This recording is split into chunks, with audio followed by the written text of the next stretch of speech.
Alrighty everyone, welcome back to another video on the channel today. And today I just wanted to hop on for a quick moment and discuss the CMA Awards, the good, the bad, and the ugly, but mainly my take on the whole Morgan Wallen situation.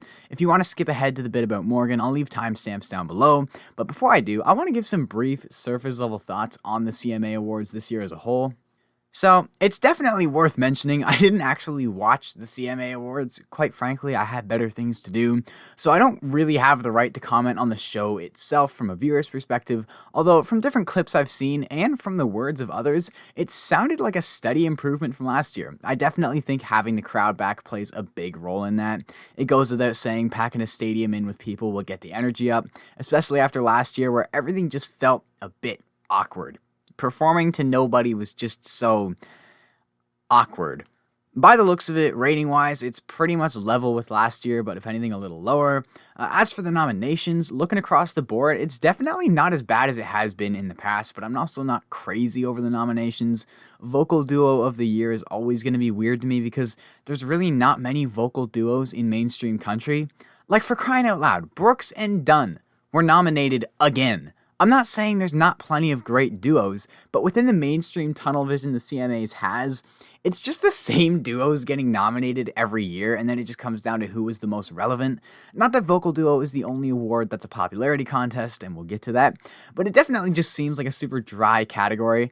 Like, come on! For 14 years, between 1992 and 2006, only once did Brooks and Dunn not win. Just Google the winners from the last, 29, 30 years, and the nomination list is practically just a copy-paste from the previous year. But that's enough on that. The main takeaway by far is that this was Chris Stapleton's night. Dude absolutely stole the show, winning 4 out of the 5 awards he was nominated for, winning Single of the Year, Song of the Year, Album of the Year, and Male Vocalist of the Year. The only award he was nominated for and didn't win was Entertainer of the Year, which was taken by Luke Combs. Performance-wise, he rocked the place, doing a medley with Jennifer Hudson, but more specifically his performance of Cold, which y'all know I had as my second favorite song of 2020. So to hear him perform it live was just a chef's kiss moment for me. That song gives me chills every time, and he couldn't have done it better. Just truly showing off why he won Male Vocalist. His song Starting Over won both Single of the Year and Song of the Year, which I find sort of odd. You would think since there's already a category specifically for singles, that would mean the Song of the Year is for album cuts, but every track nominated for Song of the Year was a single, so what? What's the point of having both if they're redundant of each other? Meanwhile, Chris is literally performing an arguable Song of the Year, but nobody making the nominations cares about that. I should also say, I'm not involved with the CMAs. I don't know their process of nominations and awards. I don't know all the logistics behind it. But simply from an outsider's perspective, I have my share of questions that I think are quite fair to ask. If you know anything about it, by all means, let me know in the comments why only singles were nominated for Song of the Year, even though there's already a category for singles. But now for the title and thumbnail of the video, what I'm sure you all came for, the man of every controversial hour, Morgan Wallen. There was a bunch of confusion surrounding his presence at the award show this year. He was nominated for Album of the Year, but even if he won, he wasn't allowed to be there and receive the award, which I understand but also don't. I don't agree with cancel culture, but if you're gonna take a firm stance, take a firm stance. If you don't think he deserves to even be permitted into the building to view the awards, why do you think he can be nominated for one of the awards and vice versa? If you're gonna nominate him, why can't he receive the award you're giving to him? Like I said, it's a lot of gray area. I do understand their decision to a small extent, but to me it just reads like they want to make the popular decision to exclude him, but aren't willing to fully exclude him either for rating-driven reasons or the fact they may only be making the decision to please a certain crowd. The whole situation is just a bit of a clown fiesta, but regardless, who cares? The reason I wanted to hop on today was because I couldn't help but notice the amount of backlash the CMAs were getting for not giving the award to Morgan, and there was also a good amount of people saying he should have been up for and won Entertainer of the Year as well. For simplicity's sake, I'm going to talk about each award separately, beginning with Album of the Year. The nominations were as follows: Carly Pearce's 29, the original EP, not the written in stone album; Dangerous, the double album by Morgan Wallen; Heart by Eric Church, not the collection but specifically Heart; Skeletons by Brothers Osborne; and lastly, obviously, the winner of the award, Chris Stapleton's Starting Over. First things first, that's a decent looking category. far better than we've gotten in the past. 2020 was actually quite good as well, but just go back as recent as 2019 and you'll see the disaster of a category I'm talking about. So yeah, it's a good looking set of nominations as far as I'm concerned, and for me, the best album won. So I would ask where the controversy is, but that would be the most ignorant statement I could possibly make. But if you go to the comment section of the post where they announce the winner, all it is, from the east to the west, is all sorts of comments saying how Dangerous should have won.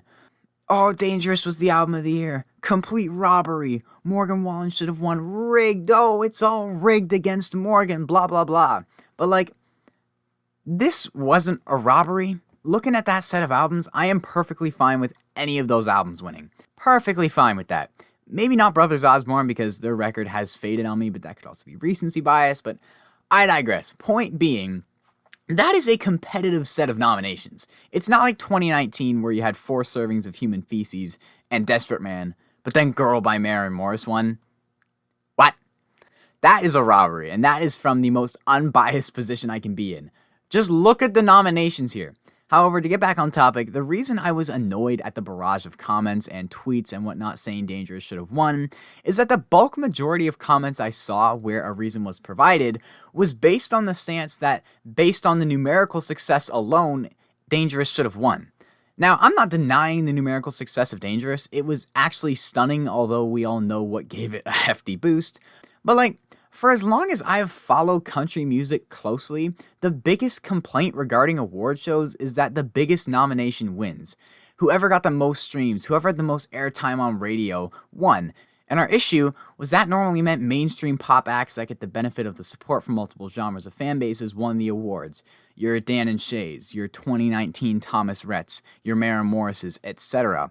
But now, all of a sudden, when an album from a fan favorite like Morgan Wallen is nominated, those same people try and use the numerical success as an argument. What? Now, if you simply thought Dangerous was the better record of the bunch, and that's why you think it should have won, more power to you. For me, it just so happens the album I think is the best won the award. But as I said, I wouldn't complain if any of the nominations won. I guess just even as a big Morgan Wallen fan myself, I was annoyed at the hypocrisy. But now to the one that plainly put sent me for a whirl. Alongside the Morgan stans complaining about Album of the Year, there was a sizable group of people saying Morgan Wallen should have been nominated for and won Entertainer of the Year. This is going to be a very short rant from myself, who, if you watch the channel, you'll know I'm quite a Morgan Wallen fan. Upon some research, I could not find a definition for Entertainer of the Year or where they hold their values, but I'm going to go out on a limb and say that getting arrested at a bar and then a few months later getting caught using a racial slur that gets you cancelled, removed from all radio stations and major streaming playlists, but most importantly brings country music into the big time news for the first time in a while but for all the wrong reasons, is not going to help you win Entertainer of the Year. Whether you think he should have been cancelled, whether you believe in cancelling, put that all aside for a moment. Despite how great you think his music is, and myself, I think it's pretty great, the sad reality is that at least this year, Morgan did a lot more damage to the world of country music than his music could arguably ever justify. I'm not mad at the situation. I'm not mad at anyone who thinks he should have won these awards. The truth is, I am not nearly emotionally invested enough in award shows to get worked up over someone thinking someone else should have won. I just find the whole debacle comedic and, no pun intended, but ironically entertaining. It's just when I take a step back and look at the credentials, specifically in regards to Entertainer of the Year, the thought of Morgan winning almost makes me chuckle. Ah well, please don't hate me. Feel free to drop your thoughts on the award show in the comments below. If you watched it, let me know what you thought. Did you agree with the winners? Who would you have chosen? If you enjoyed the video, be sure to drop a like. If you're new, make sure to subscribe for more country music content. And until next time, have a great day.